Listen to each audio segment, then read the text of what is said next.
YS Jaganmohan Reddy గారితో పాటు మిగిలిన 10 మంది వైసీపీ ఎమ్మెల్యేల మీద అనర్హత వేటు వేయాలి అనే చర్చ నిత్యం పాలకపక్షం నుంచే కాకుండా ముఖ్యంగా స్పీకర్ గారి దగ్గర నుంచి, డిప్యూటీ స్పీకర్ గారి దగ్గర నుంచి పదే పదే వాళ్లకు యాక్చువల్లీ వాళ్ళు మైకు ముందు మాట్లాడే ప్రతిసారి ఈ అంశాన్ని అయితే ప్రస్తావిస్తూ ఉన్నారు. తాజాగా కూడా రెస్పెక్టెడ్ స్పీకర్ అయ్యన్న పాత్రుడు గారు చేసిన వ్యాఖ్యలు ఏంటి?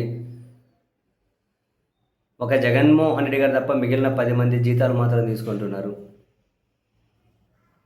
ఒక ఉద్యోగి తన ఉద్యోగానికి రాకపోతే పడేస్తాం కదా, మరి ఎమ్మెల్యేలను కనుక ఎందుకు తీసి పడేయకూడదు అని చెప్పి వీళ్ళ అనర్హత విషయాన్ని మళ్ళీ పదే పదే మాట్లాడారు. అయితే సామాన్యులకు అర్థం కాని విషయం ఏంటి అంటే, అవుట్ ఆఫ్ ద పాలిటిక్స్, ఒకవేళ రాజ్యాంగం పరమైనటువంటి అటువంటి నిబంధనలు ఉంటే సభకు రాకపోతే వాళ్ళని అనర్హుడిగా ప్రకటించవచ్చు అని.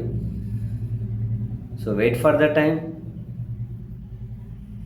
ఆ నిబంధనలు జగన్మోహన్ రెడ్డి గారికి, వైసీపీ వాళ్ళకు వర్తించేంత వరకు వెయిట్ చేయండి.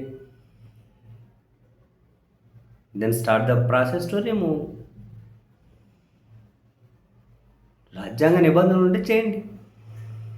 మరి పదే పదే మాట్లాడి ఏంటి దీని ఉద్దేశం?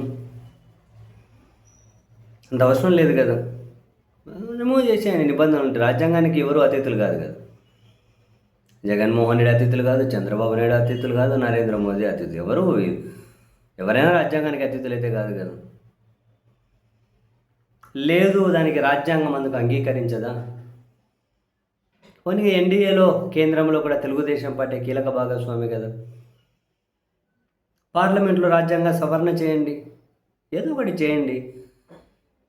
ఏదో ఒకటి చేయగలిగే స్థాయిలో ఉన్న ప్రభుత్వం, స్పీకర్ గారు అలాగే ఉండి, మీరు నేను అలాగే ఉంటే నిర్ణయాలు ఎవరు తీసుకొని ఎవరు ఎగ్జిక్యూట్ చేయాలి అంటే, ఇప్పుడు స్పీకర్ గారు కూడా పదే పదే ఈ వ్యాఖ్యలను లైవ్లో ఉంచడం ద్వారా బహుశా జగన్మోహన్ రెడ్డి గారికి జనంలో కాస్తో కూస్తో రాజకీయంగా నెగిటివ్ మైలేజ్ వస్తుందని చెప్పి భావించి ఇటువంటి వ్యాఖ్యలు చేస్తున్నారేమో.